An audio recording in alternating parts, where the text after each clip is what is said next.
Hello and welcome to Thursday. On a Thursday, we talk about your future self. And as you will hear from today, your future self doesn't just automatically happen. Well, it does, like the days go on. But unless you really think about who that future self version of yourself is, you'll just be the same self. Today, I want to share with you 5 states or 5 phrases, 5 ways of being that keep you small. And they're also tricky because they might trick you. They might say, oh, no, but if we just believe this, then that's how it is. Many of these things are not true. Not true. And we have to challenge them.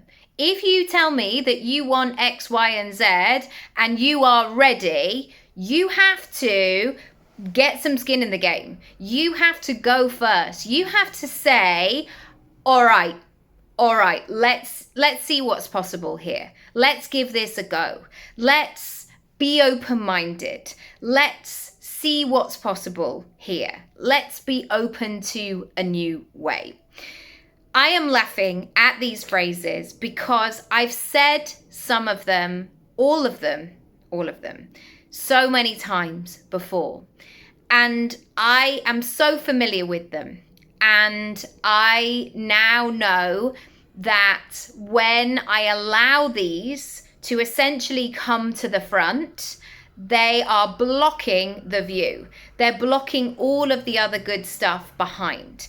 And because they might be the loudest voices, somehow I think that they might be the most important voices. Again, absolutely not true.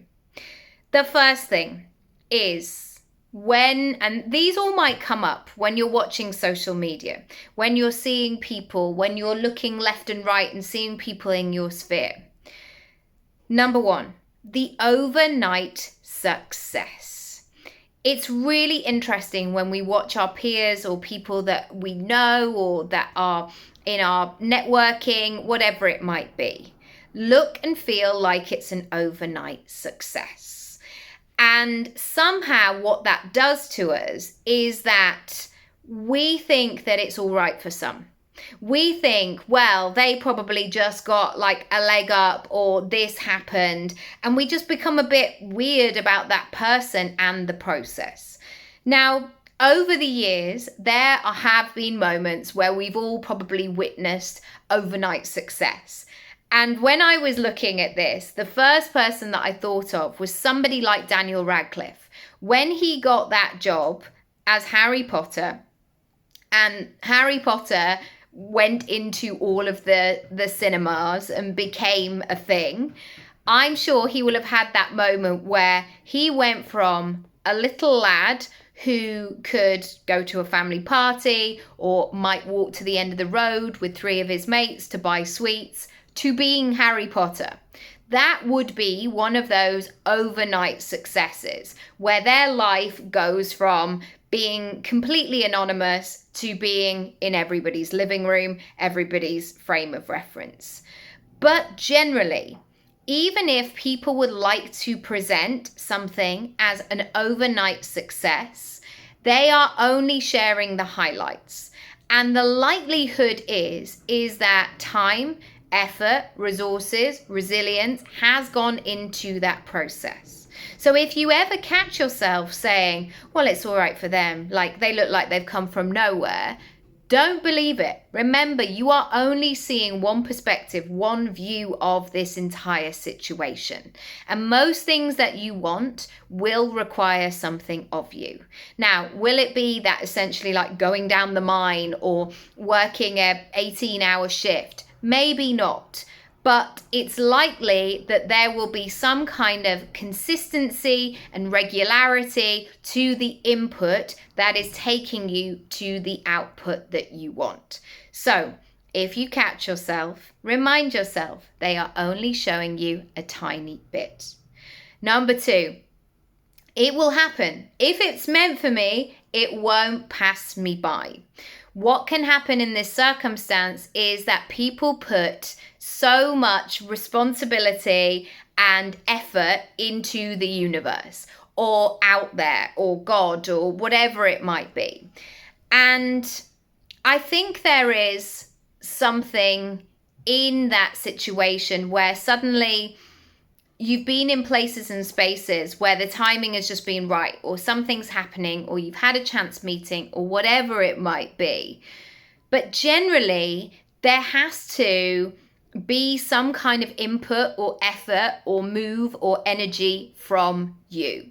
So, for example, if buying a house is on your radar, for example, and you know that that's something you want to do, if you just say, what's meant for me won't pass me by, what's meant for me won't pass me by, without doing anything such as, what is a mortgage? How much money do I need? What kind of area would I like? How big is the house? What does a deposit look like? What is the paperwork? What's the process? What's all of these things? And just staying on that point of what's meant for me won't pass me by, what's meant for me won't pass me by. You're not in momentum when you're doing that. And so whatever that goal is that you're looking at, even if you know that it's fully aligned, you still have to take action. You still have to say what it is that you want and go for it. So last year, for example, I did a 10-week acting course, and it was a challenge. It really tested me. It stretched me. It made me a better performer, a better actor. I wasn't as rusty as I thought I might be. Everything did kind of fall back into place, but it showed my weaknesses, because you're looking at yourself on a camera and be like, okay, there it is then. That's where I'm struggling. That's the difficult bit for me. And if I had just kept saying, I'd like to do some more telly work, I'd like to do some more acting work, what's meant for me won't pass me by, those opportunities could keep coming my way because I've got a great agent. But unless I deliver in the room, unless I'm up to speed, it's not going to be a match. So that's really good to think about some actions, some momentum that you can create. Number 3, one of the lucky ones. Oh, I'm not one of the lucky ones. Now, we see so much kind of privilege and injustice in our world. People being born into things, for example, and then just saying, I only work 2 hours a week. And it's like, yeah, you do, because you've got a trust fund and somebody pays your bills and you don't have to do anything. And so that's different to somebody being a single mother of 4 and having to put food on the table. And yet, I think one of the things that happens with one of the lucky ones is that we assume that luck, success, creative endeavors are handpicked, and that there's a limited, finite supply of them. And I guess this was the thing, I saw it from being very young. Especially like in something like dancing or performing, there can only be one. There can only be one person who is going to be the chosen one. Our careers, our lives are not like that. Just because somebody else has got a new set of garden furniture doesn't mean that you can't get it as well. Also, they might have got it immediately. You might have to save up for 6 months. Maybe this summer was not the summer where you could afford that garden furniture. No problem. Take your time. But there is so much available. That thing of an internet connection, being able to go to your local library and log on, use their computer, like whatever it is that needs to happen to get things in motion. And yes, it's not fair sometimes. Sometimes people can jump through hoops. Sometimes people can get there quicker. But you can get there too. I promise you, it's all going to be great. Number 4, maybe because I am, insert whatever it is for you. Maybe it's because I'm too old, too short, too fat, too thin, too ginger, too educated, too not educated, too posh, too whatever. We can insert anything we want in that phrase. And our brain, who wants to be safe the whole time, if you're feeling a bit, feel a bit insecure, a bit wobbly about this, your brain will say, no problem, I'll jump to it immediately. I'm going to bring out an old trigger for you. I'm going to bring an old limiting belief that you've forgotten about, that maybe you haven't thought about since 1996. I'm going to bring it in and I'm going to present it to you, and I'm going to make this your reality. Don't worry, I've got you. It's so important to become aware of what we are saying to ourselves and make sure that we are using and optimizing the things that maybe in certain circumstances may not be as valued. I know when I became a mum when I was 33, I knew it would change my casting. I knew it would change my acting career. There was still, even 10 years ago, that thing of, I don't know. I mean, we'll just have to see, because now you're a mum, so will you be able to do the long hours? What are you going to do childcare wise? And actually, what I've realized over the last nearly 10 years is I'm a better actor, because I am a more fully rounded human being. And I'm not saying you have to become a mum to do that. Obviously, there's a level of maturity that happens between 33 and 43. But I think that me being a mum, for me personally, has only added to what I bring to an acting set. And so there might be people who might want to dismiss you and go, yeah, well, you're a mum now, or you're in your 40s, so we can't really consider that. There are going to be some people who are like, I like the fact that you are not trying to sleep with the director in your 20s and we can just get on with the work, and you are going to bring that to the table. Not that all 20-year-olds, again, are trying to sleep with the director, but you know what I mean. There's a different level of perhaps chaos in your 20s. I've also been 20. Number 5, your resources. Now, sometimes we can see resources as being there or not, being there perfectly or not at all. So when I have the perfect amount of time, I'll do the thing. When I've got the bank account that I want, that's when I'll get started. When I've got the looks and the vibe and the thing that I want to make happen, that's when I'll get going. Life often doesn't deliver perfection in that way. And everything is constantly moving and shaking. And so sometimes working with what you have right now is incredibly powerful and essential.